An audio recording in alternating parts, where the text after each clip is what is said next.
నా బ్లడ్ మూన్గా చెప్తున్న సందర్భం నిజంగా చాలా రోజుల తర్వాతైనా లేకపోతే ప్రతి ఏడాది సంభవిస్తుందా? డీటెయిల్గా మాట్లాడుకుందాం. మనతో పాటు ఖగోళ శాస్త్రవేత్త శ్రీకాంత్ ఆర్టీవీ లైవ్లో జాయిన్ అవుతున్నారు. శ్రీకాంత్ గారు నమస్తే అండి. శ్రీకాంత్ గారు, ఏంటిది బ్లడ్ మూన్? ఏంటి, ఎందుకు బ్లడ్ మూన్ చుట్టూతా ఇంత చర్చ జరుగుతోంది? నిజంగా చంద్రుడు రక్తపు రంగులో కనిపిస్తాడా, లేకపోతే చంద్రుడికి ఏమైనా గాయం అవుతుందా? ఇటువంటి క్వశ్చన్స్ అనేవి రైజ్ అవుతున్నాయి, చాలా క్వశ్చన్స్. మేబీ అది హాక్స్ అనుకోవచ్చు, ఏమైనా అనుకోవచ్చు. అసలు ఏంటి బ్లడ్ మూన్? నిజంగా చంద్రుడికి ఏమైనా రక్తపు మరకలు అంటే అవకాశం లాంటిది, గాయం అలాంటిదా, లేకపోతే ఆ రంగులో కనిపిస్తాడా? ఎందుకు ఈ చర్చ? యా అందరికి యాక్చువల్ గా ఫస్ట్ ఆఫ్ ఆల్ ఒక విషయం ఏంటంటే, దీనివల్ల ఇది నార్మల్ గా జరిగే పరిణామం అండి. అంటే అంతరిక్ష శాస్త్రంలో నార్మల్ గా ఇలాంటి ఈవెంట్స్, ఇలాంటి అకరెన్సెస్, చంద్రగ్రహణాలు, సూర్యగ్రహణాలు జరుగుతుంటాయి. ఇది వెరీ కామన్. కాకపోతే ఏంటంటే, ఇది మనకు దీని వెనకాల ఉన్న హిస్టరీ వెళ్తే గనక చాలా మందికి బిఫోర్, అంటే అది ఒక మిత్ లాగా, ఒక సూపర్స్టిషన్, అంటే ఒక మూఢనమ్మకం లాగా ఎలా మారింది అనే దానికంటే ముందు కూడా యాక్చువల్ గా ఎందుకు రెడ్ కలర్ లో కనబడుతుంది అని తెలుసుకుంటే ఆటోమేటిక్ గా మనం దాని గురించి బయటపడవచ్చు.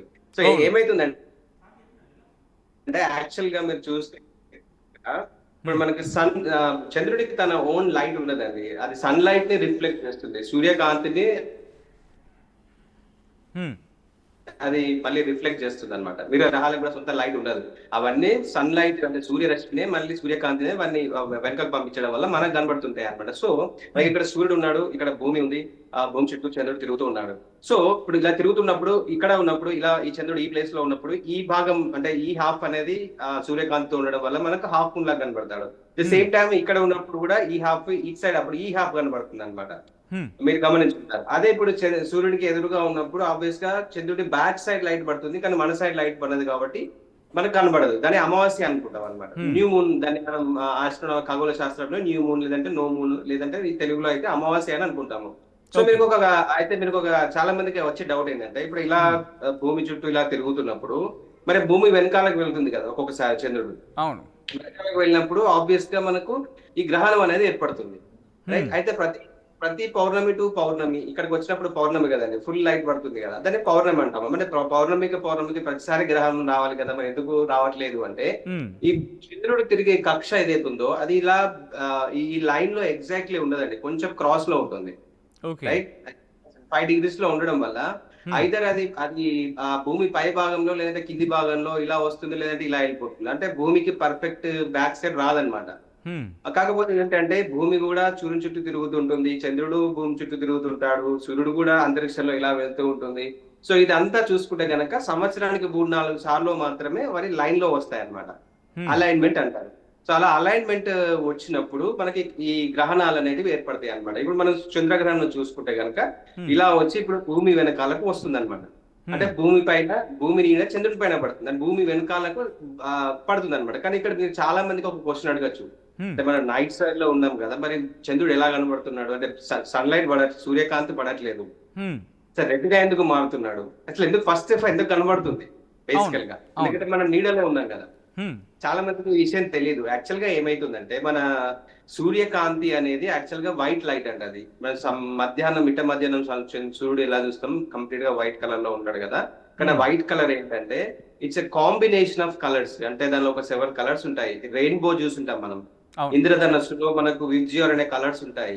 So violet, blue, yellow, green ఇవన్నీ ఉంటాయి అనమాట. సో మీరు ఇంద్రధనస్సు కూడా అబ్జర్వ్ చేస్తున్నారు. సో యాక్చువల్గా ఏమైతుందంటే, మన భూమి చుట్టూ ఒక లేయర్, మన వాతావరణం అనేది ఉంటుంది. ఆ వాతావరణంలో డిఫరెంట్ మాలిక్యూల్స్, అంటే oxygen, nitrogen molecules, dust, smoke ఇవన్నీ ఉంటాయి.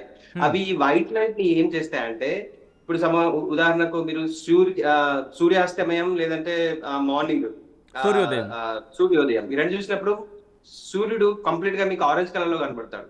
అవును అవును. ఎందుకు కనబడతాడంటే, ఆ వచ్చే సన్ లైట్ నుంచి వచ్చే దాన్ని ఈ బ్లూ లైట్, ఆ ఇంద్రధనస్సులో ఉన్న ఆ బ్లూ లైట్ ఏదైతే ఉందో అదంతా విచ్ఛిన్నం అయిపోతుంది ఈ ఆక్సిజన్, నైట్రోజన్ మాలిక్యూల్స్ తీసుకొని. ఓన్లీ రెడ్ లైట్ మాత్రమే వస్తుంది మన భూమిపై. అలాంటప్పుడు మనం ఏం చూస్తాము, ఆ ఆరెంజ్ కలర్ లో, రెడ్ కలర్ లో చూస్తాము సూర్యాస్తమయం. సేమ్ వే మనకు ఈ చంద్రగ్రహణంలో ఏమైతుందంటే, భూమి వెనకాల చంద్రుడు ఉన్నప్పుడు ఆ సూర్యుడి నుంచి వచ్చే కాంతి మన భూమి యొక్క వాతావరణంలో బ్లూ లైట్ ఏదైతే ఉందో ఆ బ్లూ తరంగాలన్నీ ఫిల్టర్ అయిపోతాయి first thing. Only red light మాత్రమే వస్తుంది. మరి ఓకే. వచ్చినప్పుడు అది ఓన్లీ రావడమే కాకుండా ఇంకొక అమేజింగ్ థింగ్ జరుగుతుంది. ఏమైతుందంటే హ్మ్. ఆ లైట్ వచ్చే లైట్ ఏదో దాని డైరెక్షన్ చేంజ్ చేసుకుంటుంది మన మన వాతావరణంలోకి వచ్చాక. ఎందుకు అంటే హ్మ్. ఇప్పుడు మీరు ఒక అంటే లైట్ కు ఉన్న స్వభావం అండి అది. ఇప్పుడు మీరు ఒక చిన్న గ్లాస్ ఆఫ్ వాటర్ లో ఒక గాజు గ్లాస్ లో వాటర్ వేసి ఒక చిన్న స్ట్రా వేస్తే మీకు స్ట్రా ఈ కనబడేది ఒక రకంగా కనబడుతుంది, ఆ స్ట్రా వేరేలాగా కనబడుతుంది బయట అవును. వాటర్. అవును. అంటే అవును. స్ట్రా, అవును, స్ట్రా నుంచి వచ్చే ఆ నీటి నుంచి వచ్చే మళ్ళీ ఎయిర్ లోకి ఎంటర్ అవుతుంది కదా లైట్ మనకు కళ్ళకి వచ్చేటప్పుడు, హ్మ్. దాని డైరెక్షన్ చేంజ్ చేసుకుంటుంది అనమాట. ఓహ్! అందువల్ల మనకు ఆ డిస్టార్షన్ కనబడుతుంది. ది సేమ్ వే హ్మ్. మన ఆ వాతావరణంలో ఎలా బిహేవ్ చేస్తుందంటే ఆ వచ్చే లైట్ ని హ్మ్. ఆ బ్లూ లైట్ స్కాటర్ అయిపోయి విచ్ఛిన్నం అయిపోయిన తర్వాత రెడ్ లైట్ ని ఇలా బెండ్ చేస్తుంది అనమాట మూన్ వైపు. ఓకే. Only red light. ఆ రెడ్ లైట్ బెండ్ అయిన లైటే ఈ బ్యూటిఫుల్ చంద్రగ్రహణం రెడ్ లో ఉండడానికి copper brown, copper red colour లో బ్యూటిఫుల్ గా కనబడుతుంది. యాక్చువల్ గా దానికి వెనకాల ఉన్న సైంటిఫిక్ రీజన్ అది. హుహు. చాలా మందికి తెలియదు. ఎందుకంటే భూమి అడ్డం వచ్చినప్పుడు అసలు చంద్రుడు ఎలా కనబడతాడు? కనబడదు కదా, చీకట్లో ఏం కనబడదు కదా. అవును. అవును. లైట్ లైట్ బెండ్ అవుతుంది అనమాట. అది ఫస్ట్ రీజన్ యాక్చువల్ గా హ్మ్. గ్రహణానికి.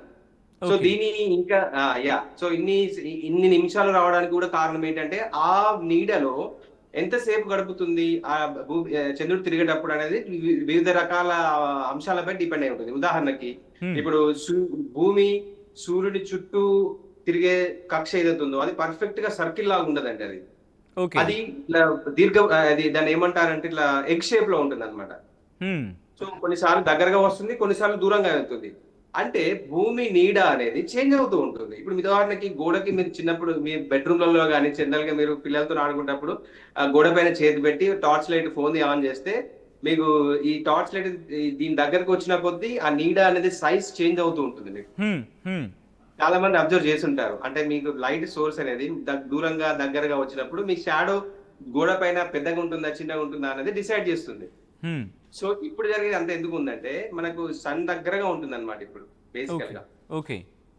సారీ సారీ, సన్ దూరంగా ఉంటుంది. దూరంగా ఉండడం వల్ల ఆ భూమి షాడో అనేది చాలా పెద్దగా ఉంటుంది. సో ఆ షాడోలో ఎక్కువసేపు ఉండడం వల్ల ఈ గ్రహణం అనేది అన్ని గంటలు అనేది మనకు వస్తుంది అనమాట బేసికల్ గా. అంటే సంపూర్ణంగా దాని హ్మ్. నీడలో మనకు సుమారు 82 నిమిషాలు one of the longest eclipses ఇది హ్మ్. వస్తుంది అనమాట. టోటల్ గా అంటే మనకి ఏంటంటే ఇప్పుడు మీరు ఉదాహరణకు మీరు భూమి వెనక నిలబడి చూడండి సూర్యుడిని. హ్మ్. ఒక ప్లేస్ లో మీకు సూర్యుడు కనబడడు. కొంచెం పైకి వెళ్ళిన కొద్దీ సూర్యుడు కొంచెం కొంచెం కొంచెం కొంచెం హాఫ్ డిస్క్ ఫుల్, దాని తర్వాత ఫుల్ కనబడతాడు. అవును. మీకు అర్థమై ఉంటుంది. అవును. సో అవును. దీన్ని సగం కనబడేదాన్ని పార్షియల్ అంటే పాక్షికంగా, మొత్తం హ్మ్. దాని వెనకాల ఉన్నదాన్ని సంపూర్ణంగా, ఈ సంపూర్ణంగా ఉండేది మనకు 82 నిమిషాలు ఉంటుందన్నమాట ఈ గ్రహణంలో. హ్మ్. యాహ్! యాహ్! రైట్. అంటే ఈ సో బ్లడ్ మూన్ అంటూ ఉంటాం. దాంతో బ్లూ మూన్ అంటూ ఉంటాం. ఏంటి ఇన్ని పేర్లు ఎందుకు? ఎందుకంటే